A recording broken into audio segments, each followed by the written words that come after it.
जवान है, उसके बच्चों से उसकी खुशियां छीनी है एक सिर्फ छोटी सी गफलत की वजह से।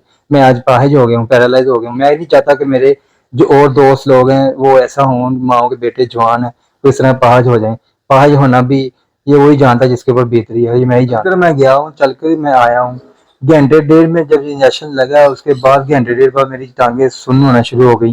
जब मैं आज घर लेट गया हूँ, सुबह घंटे डेढ़ बाद उठा हूँ इंजेक्शन के बाद, तो मेरी टांगे काम करना छोड़ गई। इतने प्राइवेट इंजेक्शन तो हम लगवा नहीं सकते। 5,000 का एक इंजेक्शन है जो दिन में 2 बार लगना है, तो मैं कहाँ से लगाऊं वो इंजेक्शन? मेरे पास गुंजाइश ही नहीं। रिक्शा चलाता था सारा दिन, रिक्शा चला के शाम को अपना बनाया हुआ बर्गर पॉइंट, वहां भी रात को स्टिल खड़ा होना होता है, 2-3 बज जाते हैं बंद करते हुए। बस यही रोटी का जरिया था कि ये ले आते थे डेली 500-700 हज़ार बच के, वही गुजारा कर लेते थे। और आज ये हालात हो गए हैं कि दोस्तों से 500 हज़ार जैस कश मंगवाना पड़ रहा है। मेरी मरीज बस यही अपील है कि मेरे इलाज के लिए कुछ सोच किया जाए। मेरी उनसे यही रिक्वेस्ट है कि मेरी इमदाद करें ताकि मैं अपना जल्द से जल्द इलाज करवा सकूँ, अपने पैरों पर खेल सकूँ, अपने बच्चों को खिला सकूँ। इस इलाज पे अभी तो 50,000 रुपये की फीस दी है। वो एक इलाज प्राइवेट करवा रहा हूँ, घर पे डॉक्टर बुलवाया है, इतनी मुश्किल से उसको फीस दे रहा हूँ 5,000 सेंड करके।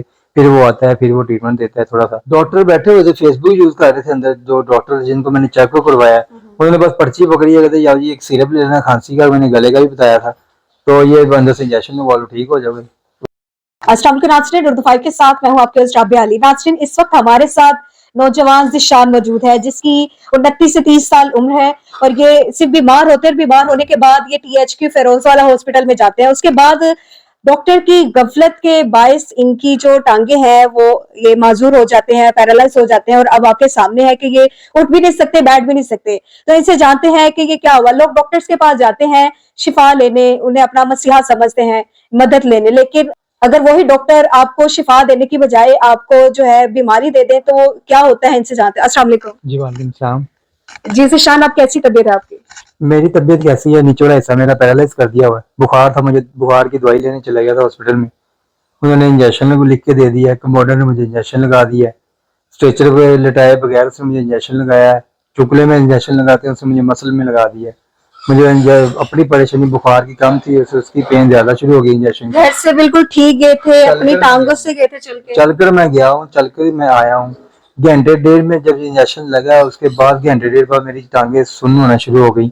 जब मैं आज घर लेट गया हूँ, सुबह घंटे डेढ़ बाद उठा हूँ इंजेक्शन के बाद, तो मेरी टांगे काम करना छोड़ गई थी। मैंने घर वालों को बोला कि मेरी टांगे नहीं हिल रही हैं, ये हो गया वो हो गया। उन्होंने कहा शायद मोड़ों का मसला है, कोई हड्डी बिनार वगैरह हिंजी। उन्होंने मेरी टांगे चले हंगाई हिलाई हैं, लेकिन मेरे नहीं चला, हिस्सा ही नहीं था काम रहा। यहाँ तक कि मुझे शॉप का नहीं था पता कि मेरा हुआ है कि नहीं हुआ, मुझे महसूस ही नहीं हुआ। नीचे वाला हिस्सा मेरा पैरालाइज हो गया हुआ है, काम करने छोड़ गया हुआ है। अच्छा, जब आपका इंजेक्शन लगा हॉस्पिटल में, उस वक्त इंजेक्शन लगने के साथ कोई रिएक्शन हुआ? उस वक्त कैसी तबीयत थी? जब इंजेक्शन लगा मुझे, मैंने अपने छोटे भाई को बताया कि यार इंजेक्शन की पेन ज्यादा होना शुरू हो गई है, तो मुझे इसने इंजेक्शन गलत लगा दिया है। कहता यार कुछ नहीं, खड़े होकर लगाया, खुद ही आराम आ जाएगा, कोई बात नहीं। मैं इतना उसको बोला भी है वैसे कमोडर को। कहता यार मेरा मसला तेरा मसला नहीं है, इंजेक्शन लवाना आए थे 2:30 बजे रात में, थानू बखर टीके ना पिया होंगे। तो मुझे ऐसा बोला, मैं आ गया हूँ घर आके लेटा हूँ, तो मेरा काम जिसम में नीचे वाला ऐसा काम करने छोड़ गया हुआ था। मैं अचानक परेशान हो गया हूँ। मैंने अपनी मिसेस को बोला कि मेरी टांगे नहीं काम कर रही। उन्होंने कहा क्यों, हमें तुम मजाक करे सुबह सुबह। मैं कहा नहीं काम कर रही, अब्बू को बुलाओ।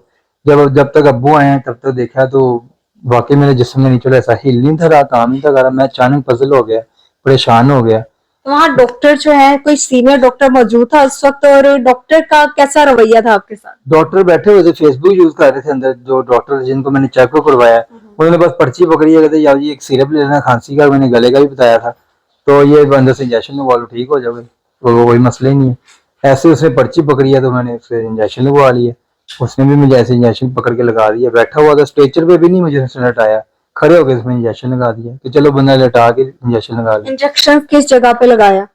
इंजेक्शन उसने मुझे लगाना था चोकले के ऊपर, लेकिन उसने मुझे ये लेफ्ट मेरी जो टांग है उसके ऊपर कमर के पास लगाया, जहाँ मसल होते हैं वहां पे लगा दिया। अच्छा, इंजेक्शन किसने लगाया? वो कोई डॉक्टर था या कोई ट्रेनर था, क्या था? वो कोई ट्रेनर था, शक्ल से डॉक्टर डॉक्टर लगते ही नहीं रहा, ना कोई स्टाफ है। स्टाफ की वर्दी होती है जो हॉस्पिटल में हो, गवर्नमेंट का हॉस्पिटल है वो, प्राइवेट थोड़ी है। प्राइवेट हॉस्पिटल में आजकल शर्टें वाइट पहनी हुई है, पता चलता है ये स्टाफ है, लेकिन ये तो कोई बोर्ड था, कोई ऐसे शक्ल से ही वो निशाई लग रहा था मुझे। छोटा सा काद था उसका, शफकर नाम है उसका, 45 का वो रहने वाला लड़का है जिसने मुझे इंजेक्शन लगाया। अच्छा, ये हॉस्पिटल के बारे में बताएं कि कहाँ पर वाक़या है हॉस्पिटल? पहले कभी इस हॉस्पिटल में आप गए हैं मेडिसिन वगैरह लेने, और पहले कभी फैमिली में से, या आपके साथ ऐसा कभी हुआ या पहली दफा? पहले नॉर्मल मेरे बेबी वगैरह वहाँ हॉस्पिटल में हुए हैं, ये छोटे मेरे बच्चे वगैरह जो 3 बच्चे हैं मेरे, उसी हॉस्पिटल से हुए हैं। लेकिन अक्सर छोटे मोटे मामला होते रहते हैं इस हॉस्पिटल में, क्योंकि यहाँ पे ठेका है, गवर्नमेंट के मुलाजिम तो यह समझे है ही नहीं है ना। ठेके पे लड़के रखे हुए हैं, डॉक्टर खुद बच्चों को खिला रही होती है, नर्सें भी खिला रही होती हैं, छोटे छोटे कमोडे जो क्लीनिक में काम करते हैं वो आगे इंजेक्शन लगा रहे होते हैं। कोई परवाह नहीं, अमन जैसी आप जब मर्जी जब छापा डाल लें, वहाँ पे लड़का ही स्टूडेंट होगा जो कि इंजेक्शन इमरजेंसी डील कर रहा होगा। इतने बच्चे आते हैं वहाँ इमरजेंसी में, बोला के स्टूडेंट काम कर सकता है, बोला कैसे कर सकता है वो, जिसको पता ही नहीं इंजेक्शन लगाना कहाँ है, कहाँ कौन सा लगा रहा हूँ, कहाँ लगा रहा हूँ, वो डील कर रहा है इमरजेंसी को। पहले आप क्या काम करते थे और किस तरह गुजर बसर करते थे? मेरा मसाले का काम था, दीवान फूड कंपनी है, वहाँ मैं लगा हूँ, सेलमैन ही मैं करता था। रिक्शा चलाता था सारा दिन, रिक्शा चला के शाम को अपना एक छोटा सा पॉइंट बर्गर पॉइंट बनाया हुआ है, गुजारा ही नहीं है एक जॉब से, बच्चे हैं 3 हैं, दूध का खर्चा नहीं है, वो नहीं फूड होता। फिर शाम को एक छोटा सा पॉइंट बनाया हुआ है बर्गर पॉइंट, वहां भी रात को स्टिल खड़ा होना होता है, 2-3 बज जाते हैं बंद करते हुए। बस यही रोटी का जरिया था, ये ले आते थे डेली 500-700 बच के, वही गुजारा कर लेते थे। और आज ये हालात हो गए हैं कि दोस्तों से 500-1000 जैस कैश मंगवाना पड़ रहा है कि मेरी हेल्प करें, मैंने कुछ करना है, अपना आप चलना है, दोबारा बच्चों को खुशी देनी है। बच्चे मेरे साथ बैठे हुए हैं, इनको लेके जाना है, कोई सैर तफरी के लिए आता जाता था, इंजॉयमेंट था मेरी आप वीडियोस देखें तो आपको लगेगा कि मैं ऐसा लड़का हूँ। मैं तो खुशी वाला हंस मुख रहा हूँ, अपनी फैमिली को लेके जाने वाला हूँ। मेरे तो ये बच्चे अब मुझे कहते हैं पापा चलें, बोतल पीने चलें, पापा बर्गर खाने चलें। अब मैं उनको बताएं मैं क्या कहूँ, उनको कैसे लेके जाऊँ, बच्चे हैं, बच्चे को क्या पता। लेकिन फिर भी छोटी बच्ची समझ जाती है मेरी, वो अभी परेशान देख लें आपके सामने, मेरे साथ ही रहती है, पापा को हो गया है, पापा बाहर ही नहीं जाते, झूला लेने नहीं जाते। अब बताएं मैं बच्चों को कहाँ लेके जाऊँ इस हालत में, मैं तो मजबूर हो गया हूँ, बच्चों को क्या बताऊँ मैं। कितना मुश्किल है, मतलब इतनी खुशी से आप गए अपनी टांगों से और एकदम इस तरह हो गए हैं। फैमिली का क्या रिएक्शन, आपकी बीवी का क्या रिएक्शन है? बीवी का रिलेक्शन, ये मेरी फैमिली है, वो मेरी अम्मी अब्बू हैं, सब भी हैं, सबको पता है घर में बड़ा भाई हूँ है, मैं ही सबको लेके चलता हूँ छोटों को। तो एक बड़ा भाई घर बैठ जाए तो घर वालों को पे क्या बीतेगी, जिसने कमा के लेके आना है। और मैं तो इस हालत में, मेरी मिसेज अभी इतनी परेशान है, वो इतना कर रही हैं, छोटे भाई मालिश वगैरह कर रहे हैं, जितना हो सके घर में वही ट्रीटमेंट कर सकते हैं जो नॉर्मली एक देसी तेल से किया जाता है। इतने प्राइवेट इंजेक्शन तो हम लगवा नहीं सकते, 5,000 के एक इंजेक्शन है जो दिन में 2 बार लगना है, तो मैं कहाँ से लगाऊं वो इंजेक्शन, मेरे पास गुंजाइश ही नहीं है।